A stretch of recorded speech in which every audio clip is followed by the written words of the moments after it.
నమస్తే, welcome to Telugu news. నేను గోపికృష్ణ. అంకమరావు గారు సీనియర్ అనలిస్ట్ మనతో ఉన్నారు, అని ఆహ్వానిద్దాం. అంకమరావు గారు నమస్కారం. నమస్తే గోపికృష్ణ గారు. అంకమరావు గారు, ఈరోజు ఉదయం నుంచి ఒక చర్చ తెర మీదకి వచ్చింది.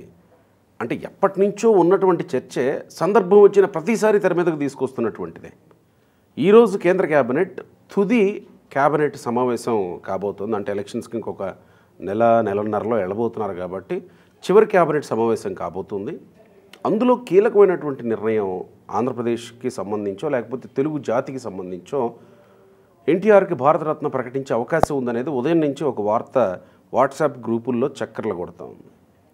సరే, ఎన్టీఆర్కి భారతరత్న ఇస్తే చాలా సంతోషం, తెలుగు వాళ్ళగా మనం అందరం గర్వపడతాం. పివి నరసింహారావు గారికి ఇచ్చినప్పుడు అందరం గర్వించాం. ఎన్టీఆర్కి కూడా ఇస్తే ఇవ్వాలని ఎప్పటి నుంచో డిమాండ్ ఉంది. ఇస్తే డెఫినెట్గా మనం అందరం సంతోషిస్తాం, స్వాగతిస్తాం, గర్వపడతాం తెలుగువాడికి భారతరత్న మరొకళ్ళకి వచ్చినందుకు. కానీ ఇప్పుడు బీజేపీకి భారతరత్న ఎన్టీఆర్కి ప్రకటించాల్సిన అవసరం ఏమన్నా ఉందా? భారతరత్న ప్రకటించి ఆంధ్రప్రదేశ్లో పొత్తుల్లో ఎన్నికలకు రావాల్సిన అవసరం ఏమన్నా ఉందా? బీజేపీ భారతరత్న ఇచ్చి ఆంధ్రప్రదేశ్లో ఎన్నికలకు వస్తే ఎక్కువగా ఆదరిస్తారా? లేకపోతే ఆంధ్రప్రదేశ్ రాష్ట్రానికి చేయాల్సినవి ఏమన్నా చేసి వస్తే ఆదరిస్తారా? నేను మళ్ళీ అంటున్నా, ఎన్టీఆర్కి భారతరత్న ఇవ్వడం డెఫినెట్గా ఆయన అర్హుడు, ఇవ్వాలి, ఇస్తే సంతోషం. కానీ ఇప్పుడు చేస్తారా అనేది డౌట్. ఎందుకు ఈ ప్రచారం తెర మీదకి వస్తుంది ఇప్పుడు? మంచి ప్రశ్న అడిగారండి. ఈరోజు రాజకీయంగానూ ఆంధ్ర రాష్ట్రానికి సంబంధించింది కూడా చాలా మంచి ప్రశ్న ఇది.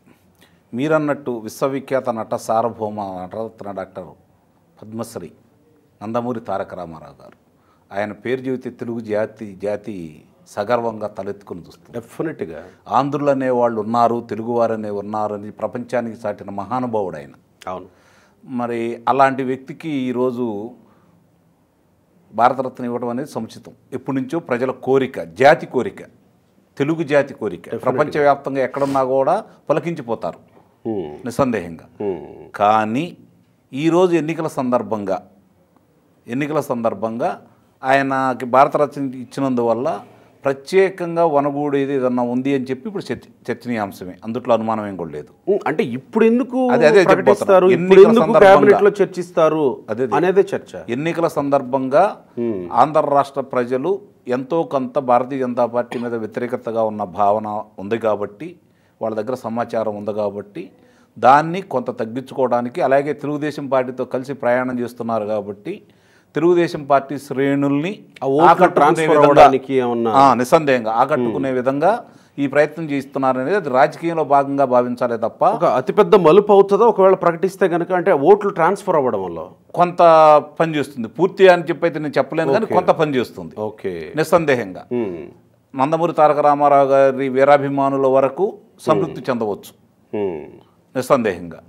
ఆంధ్ర రాష్ట్ర ప్రజానీకం దాన్ని సంతోషిస్తారు తప్ప దాన్ని స్వాగతిస్తారు. కానీ భారతీయ జనతా పార్టీ మీద ఉన్న ద్వేషాన్ని అంత తొందరగా వాళ్ళు వదులుకుంటారని అయితే నేను భావించట్లేదు. నిస్సందేహంగా చెబుతున్నాను. అది ఎవరైనా ద్వేషభావంతో ఉన్నారు. జనసేన టీడీపీ క్యాడర్ అంటే డెఫినెట్గా వాళ్ళ అధినేతలు ఆదేశించారు కాబట్టి వాళ్ళు వెయ్యాలి తప్పదు. అవును. కానీ న్యూట్రల్స్ ఆలోచిస్తారు కదా, ఎందుకు వెయ్యాలి, అవును, బీజేపీ పార్టీకి ఎందుకు ఓటు వేయాలని ఆలోచిస్తారు, నిస్సందేహంగా ఆలోచిస్తారు. మరి అప్పుడు బీజేపీ పార్టీ ఏం ప్రకటించాలి? ఇప్పుడు క్యాబినెట్లో ఏమన్నా ఆంధ్రప్రదేశ్కి సంబంధించి సరే భారతరత్న ఉంటుందా లేకపోతే ఇంకేమన్నా ఆంధ్రప్రదేశ్ రాష్ట్రానికి చేయాల్సిన వాటి గురించి పెడతారనేదే కదా ఆలోచిస్తారు. అందులో ప్రత్యేకంగా బీజేపీ నుంచి ఏం ఆశిస్తారు, ఏం ప్రకటించాలి బీజేపీ? రేపు 17వ తేదీ ప్రధానమంత్రి నరేంద్ర మోడీ వచ్చి ఇక్కడ 3 అంశాలు ప్రధానంగా నేను దృష్టి పెడుతున్నానండి. మొట్టమొదటిది అమరావతి, ఆంధ్ర రాష్ట్రానికి ఏకైక రాజధాని అమరావతి. గతంలో కూడా వాళ్ళు భారతదేశ ముఖ చిత్రానికి సంబంధించి అన్ని రాష్ట్రాల రాజధానులు ఏందనే దాని గురించి మొన్న లోక్సభలో కూడా దాని గురించి ప్రస్తావన వచ్చినప్పుడు అమరావతి అని చెప్పడం కూడా జరిగింది. వాళ్ళు చిత్రపటంలో కూడా పెట్టారు వాళ్ళు. దాన్ని గతంలో జరిగిన చిన్న చిన్న పొరపాట్లు నేనే వచ్చి ఇక్కడ శంకుస్థాపన చేశాను, తిరిగి నా చేత ఈ అమరావతి రాజధానిని సంపూర్ణం చేసిన తర్వాత నా చేతే ప్రారంభించే అవకాశం ఇవ్వబోతున్నారు కాబట్టి మేము దానికి కట్టుబడి ఉన్నాం. మా రాష్ట్ర శాఖ దాని గురించి కట్టుబడి ఉంది.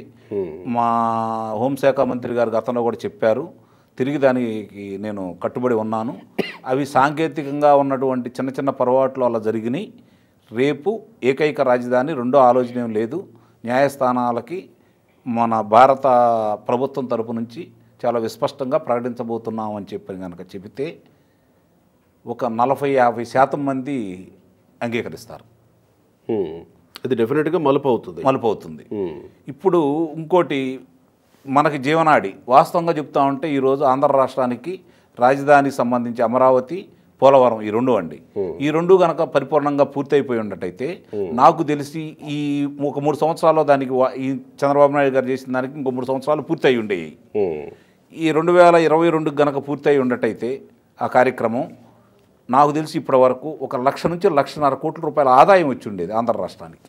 దాని ఫలితాలు అనుభవిస్తుండే వాళ్ళు ప్రజలు అనుభవిస్తూ ఉండేవాళ్ళు. ఆదాయం సంగతి పక్కన పెడితే కాదు ఆదాయం కూడా ఉండేది. ఎందుకంటే మీకు ఉదాహరణ చెప్తాను నేను. 1,20,000 ఎకరాల కృష్ణా పరివాహక ప్రాంతం సాగునీరు ఆయకట్టుకు సంబంధించి ఒక్క పట్టిసీమ ద్వారా ఎంత లబ్ధి పొందిందో ఈరోజు చూసుకుంటా ఉంటే కొన్ని వేల కోట్ల రూపాయల లబ్ధి పొందారు. ఇంకోటి దాని గురించి ఇంకో విశిష్టత కూడా చెబుతాను గోపీకృష్ణ గారు మీకు. ఒక ఎకరాకి సంబంధించి 2-3 బస్తాల అదనంగా పండింది ఆ నీరు వల్ల, పట్టిసీమ నీరు వల్ల. ఎందుకంటే గోదావరి ఆ ఓండ్రు వల్ల అంత బలం ఉందన్నమాట దాంట్లో. అట్లాగే 2-3 బస్తాల ఎరువులు వేసే వాడకం కూడా తగ్గింది. అంటే సుమారు రైతుకి 4,000 నుంచి 5,000 రూపాయల అదనమైన లాభం చేకూరింది పట్టిసీమ నీరు ద్వారా. ఈ అంశాన్ని ఎవరు తెర మీద చాలా మంది తీసుకురావట్లేదు. అదే చాలా అన్యాయం. అవును, దీని గురించి అసలు పట్టించుకోవట్లేదు. 1,300 చిల్లర కోట్లు మాత్రమే పట్టిసీమ ఖర్చు పెట్టింది చంద్రబాబు నాయుడు గారు. కానీ దాని ఫలితం ఎంత ఉందో చూడండి. అంటే ఇలాంటి కార్యక్రమం అట్లాంటిది చేసినప్పుడు ఈరోజు పోలవరం కనుక పూర్తయిపోయి విద్యుత్తు కనుక మనకు సంపూర్ణంగా వచ్చి మిగులు విద్యుత్ ఉంటే పక్క రాష్ట్రాలకు అందిస్తే మనకు భారం తగ్గిద్ది కదా. విద్యుత్ కొనుక్కోవాల్సిన అవసరం ఉండదు కదా. విద్యుత్ ఛార్జీలు కాకుండా అదనంగా అది ఇది అని చెప్పని ఇప్పటి వరకు 29,500 కోట్ల రూపాయలు వసూలు చేసింది ఈ ప్రభుత్వం ప్రజల మీద. అవును. అంటే ఇప్పుడు ఎంత మిగిలి ఉండేదో ఆలోచించండి. అంటే ఈ 2 అంశాలు చాలా ప్రధానంగా చూస్తారండి.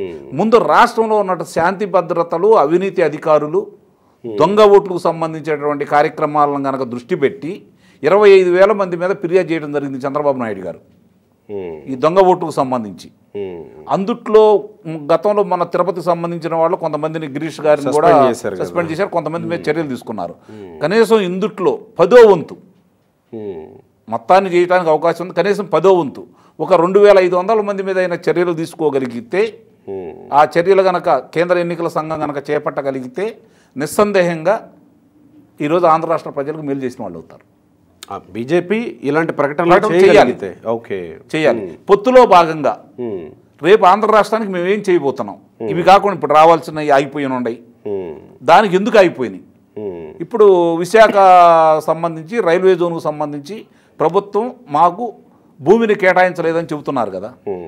అలాగే విశాఖ ఉక్కు నగరానికి సంబంధించి ప్రైవేట్ పరం చేయడానికి సరైన విధంగా మాకు వీళ్ళు చేయనందువల్లే మేము ఆ ప్రపోజల్ పెట్టాము, సమాచారం మాకు ఇవ్వట్లేదని చెప్పి కదా వీళ్ళు వాదన. వీటికి వివరణ కూడా ఇవ్వాలి, ఎందుకు ఏం జరుగుతుందనేది. అలాగే ఇప్పుడున్న ఈ ప్రభుత్వం మీద ఉన్నటువంటి చాలా అభియోగాలు పురంధేశ్వరి గారు వచ్చిన తర్వాత చాలా తీవ్రమైన అభియోగాలు చేశారు. సాక్ష్యాధారాలతో సహా కేంద్ర ఆర్థిక మంత్రి గారికి, హోంమంత్రి గారికి కూడా అందజేయడం కూడా జరిగింది. దాని మీద ఏదన్నా చర్యలు అనేది ఆశిస్తారు. అది ఎన్నికల కోసమా లేక తాత్కాలికమా తీసి పక్కన పెడితే ప్రజలైతే ఆశిస్తారు కదా. ఇలాంటి అంశాలను కనీసం 2-3 అన్నా వాళ్ళు చేపట్టి ప్రజల మనసులో గెలుచుకోగలిగితే ఇప్పుడున్నటువంటి ప్రభుత్వ వ్యతిరేక విధానాలతో తెలుగుదేశం పార్టీని, జనసేనని ఆదరించాలని ప్రజలు ఏవైతే నిర్ణయించుకున్నారో, నా అంచనా చెబుతున్నాను, అదే స్థాయిలో బీజేపీని కూడా ఆదరించడం కదా నా అంచనా చెబుతున్నాను. గోపీకృష్ణ గారు గుర్తుపెట్టుకోండి, రేపు ఎన్నికల్లో 161 స్థానాలు దాటి రాబోతున్నాయి ఈ కూటమికి. అంటే ఇలాంటివి ప్రకటించినప్పుడు సో వీటికి అదనం ఏంటంటే నిజంగా ఈరోజు క్యాబినెట్లో తారక రామారావు గారికి సంబంధించి ప్రకటిస్తే మాత్రం నిస్సందేహంగా ఆయన వీరాభిమానులు, తెలుగు జాతి మొత్తం కూడా సగర్వంగా తలెత్తుకునే విధంగా ఉంటుంది. సో దాన్ని ఏమన్నా పరిశీలించే అవకాశం ఉందా, వాడుకునే అవకాశం ఉందనే వినిపిస్తున్నటువంటి వార్తలు. అదే వార్త ఓకే, మనం మాట్లాడుకోవచ్చా? మాట్లాడుకోవచ్చు. ఆ పరిశీలన ఇప్పుడు ఓట్ షిఫ్ట్ అవ్వాలంటే అవును చేసి వెళితే షిఫ్ట్ అయ్యే విధానం వేరు ఉంటుంది, అవును చేయకుండా వెళితే షిఫ్ట్ అయ్యే విధానం వేరు ఉంటుంది. కాబట్టి నిస్సందేహంగా ప్రకటిస్తారని అయితే నేను భావిస్తున్నాను. ఈరోజు క్యాబినెట్ ఈరోజు క్యాబినెట్. రైట్ సార్, చూద్దాం ఇంకెంత ఒకవేళ ప్రకటిస్తే కనుక ఈరోజే ఇంకా ఏదో కీలకమైన ప్రెస్ మీట్ ఉంది సెంట్రల్ 4:30 గంటలకి కేంద్ర ఎన్నికల సంఘానికి సంబంధించి లోపే ప్రకటించాలేమో ఏదన్నా ప్రకటిస్తే. చూద్దాం మరి. Thank you sir. Thank you.